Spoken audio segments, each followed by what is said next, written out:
Toujours dans la musique, j'ai redécouvert cet été Blue Oyster Cult. J'ai acheté le CD qui est sorti il y a 1 an et demi, 2 ans maintenant. euh, qui est très bien, qui est vraiment très bien. On parlait de Ange qui a fait dans la durée, Blue Oyster Cult c'est la même chose, hein, c'est un groupe, alors là on est plus sur du rock, hard rock radio FM américain, qui remonte en termes d'existence à la fin des années 60. Il doit d'ailleurs rester plus que 2 membres du groupe original, je crois. Et pour autant que cet album soit très bien, ben, il m'a donné envie de réécouter les vieux albums. Il y a très longtemps que je n'avais pas écouté. Ça m'a amené d'ailleurs une question. Le guitariste Buck Dharma, parce que c'est pas un des guitaristes rock les plus méconnus et sous-estimés de l'histoire de la musique, parce que franchement, je vais vous partager quelques chansons, en particulier en concert, où le garçon touche son instrument. Je vous partagerai aussi quelques chansons en studio, mais Blue Oyster Cult, pour moi, c'est plus, paradoxalement, c'est plus un groupe de live, alors qu'ils n'ont pas fait tant de CD live que ça, mais quand j'écoute les versions studio et que je vois après ce qu'ils en font sur scène, ouais, c'est vraiment un groupe de scène, j'ai l'impression.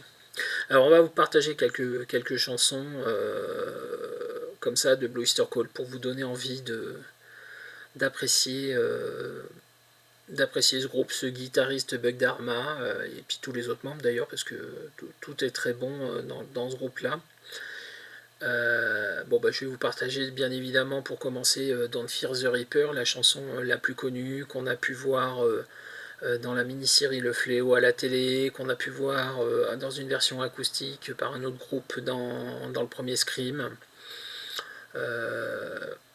Voilà, passage obligé on va dire, même si c'est pas forcément la chanson que je préfère de loin de là.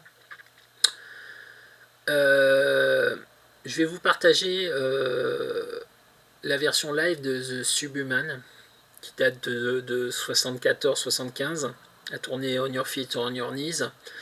Alors On Your Feet or On Your Knees, pour moi c'est un des albums live les plus importants que je connaisse, parce que effectivement c'est là que j'ai découvert avec le live de Status Quo de 76 ce que ça pouvait donner en termes de son, un solo de guitare joué en direct. Alors On Your Feet or On Your Knees, on est sur un album live où quand il y a un micro qui l'arsène, on entend l'arsène, c'est pas retravaillé.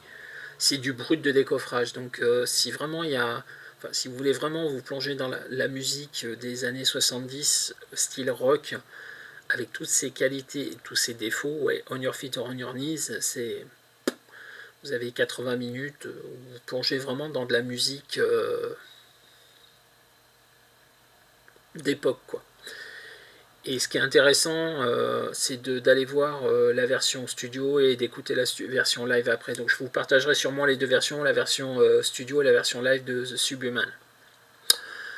Je vais ensuite vous partager sur le dernier album une chanson que j'aime beaucoup, dont le nom m'échappe au moment où je tourne la vidéo, mais bon, je vous la mettrai quand même. Je vais vous partager aussi deux curiosités, puisque Blue Oyster Cult a travaillé avec deux personnes quand même assez intéressantes au niveau des textes et de la musique. Il faut savoir que le claviériste du groupe sortait un moment avec Patti Smith. Donc Patti Smith a participé à certains albums de Blue Oyster Cult en tant que choriste, mais aussi au niveau de l'écriture des chansons. Donc je vais vous partager The Revenge of Vera Gemini, où elle fait un duo avec le chanteur Eric Bloom. Et puis une autre personne qui a travaillé sur les textes de manière ponctuelle de Blue Oyster Cult, Monsieur Michael Moorcock, le papa d'Elric de Ménilbonnet. Je vais vous partager Black Blade, qui parle de, bien évidemment d'une épée que vous devinerez très rapidement, dont vous devinerez très rapidement l'identité. Voilà. Très très envie d'écouter du Blue Easter Cult en ce moment, pas que, mais quand même pas mal.